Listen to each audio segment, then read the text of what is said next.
నేను యూట్యూబ్‌లో రాత్రి 'వివేకం' బయోపిక్ చూడడం జరిగింది భయ్య.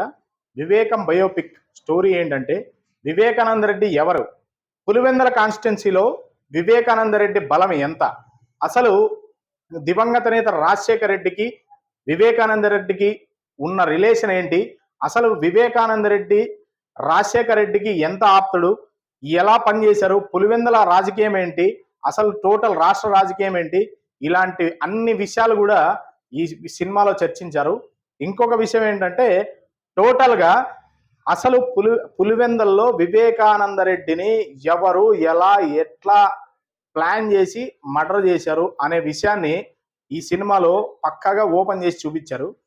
భయ్యా నేను కాంట్రవర్సీల విషయం గురించి వెళ్ళదలుచుకోలేదు. ఈ సినిమా స్టోరీ నాకు పొలిటికల్ డ్రామాలంటే చాలా ఇష్టం. పొలిటికల్ క్రైమ్ డ్రామాలంటే ఇంకా ఇంకా ఇష్టం. సినిమా తర్వాత నాకు పొలిటికల్ డ్రామాలంటేనే ఇష్టం. అందుకోసమే నేను ఈ సినిమా చూడడం జరిగింది. దీని రివ్యూ కూడా పెట్టడానికి అదే కారణం. కాకపోతే ఈ సినిమా డైరెక్టర్‌ని ఒక విషయంలో ఒప్పుకోవచ్చు. రామ్ గోపాల్ వర్మ కూడా చేయలేని అత్యంత మంచి టేకింగ్‌తో అసలు ఈ సినిమా చూస్తున్నంత సేపు నాకేమనిపించిందంటే, ఎంతో న్యాచురల్‌గా అసలు వివేకానంద రెడ్డి ఎవరు? అసలు ఏం జరిగింది? అసలు వీళ్ళ పరిస్థితి ఏంటి? వీళ్ళ కుటుంబం ఏంటి? వీళ్ళు ఎవరు?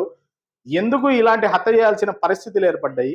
ఇవన్నీ కూడా ఎంతో న్యాచురల్‌గా చూపించాడు భయ్యా. అంటే ఎవరిని బ్లేమ్ చేయలేదు.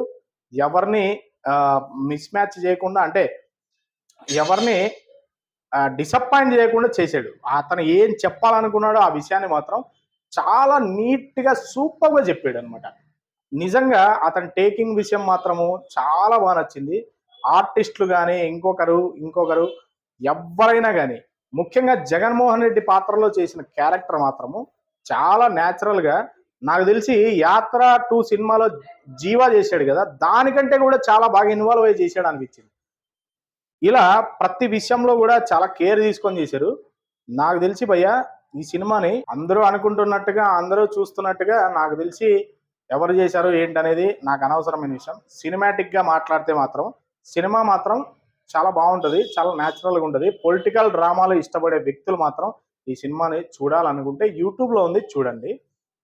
తర్వాత భయ్యా ఈ సినిమాలో కెమెరా పనితనం గాని, తర్వాత మ్యూజిక్ పనితనం గాని, మ్యూజిక్ మాత్రం కొంచెం నాకు సెకండ్ గ్రేడ్‌గా అనిపించింది. అంటే ఎందుకు ఎక్కువ ఖర్చు పెట్టాలిలే, ఎందుకు డబ్బులు ఖర్చు పెట్టాలా అని చెప్పేసి ఎక్కువ ఖర్చు పెట్టినట్టు నాకు అనిపించలేదు. కానీ కొన్ని సీన్లలో మాత్రం మంచి మ్యూజిక్కే ఇచ్చారు. ఎక్కడ ఎన్హాన్స్ చేయాలా సీన్‌ని, ఎక్కడ తగ్గించాలా అట్లాంటి సీన్‌లో మాత్రం మంచి మ్యూజిక్కే ఇచ్చారనిపించింది. తర్వాత కెమెరా డిపార్ట్మెంట్ మాత్రం నిజంగా సినిమాటోగ్రాఫర్ చాలా బాగా పనిచేశాడు. తర్వాత ఆర్టిస్టులంతా కూడా వాళ్ళు ఏమనుకున్నారో దానికి మాత్రం భారీ న్యాయం చేశారు. ఇలా సినిమా అయితే మాత్రం చూడడానికి చాలా బాగుంది. మీరు యూట్యూబ్‌లోనే అవైలబుల్‌లో ఉంది. చూడాలనుకుంటే చూడండి. లాస్ట్‌లో నేను ఒక విషయం చెప్తున్నా. ఇది నేను కేవలం సినిమా వ్యక్తిగా నేను ఒక రివ్యూ చేస్తున్నాను. అంతే తప్ప నాకు ఎటువంటి ఏ పార్టీతో సంబంధం లేదు. ఏ పార్టీకి నేను అనుకూలం కాదు. కేవలం సినిమా గురించే చెప్తున్నాను.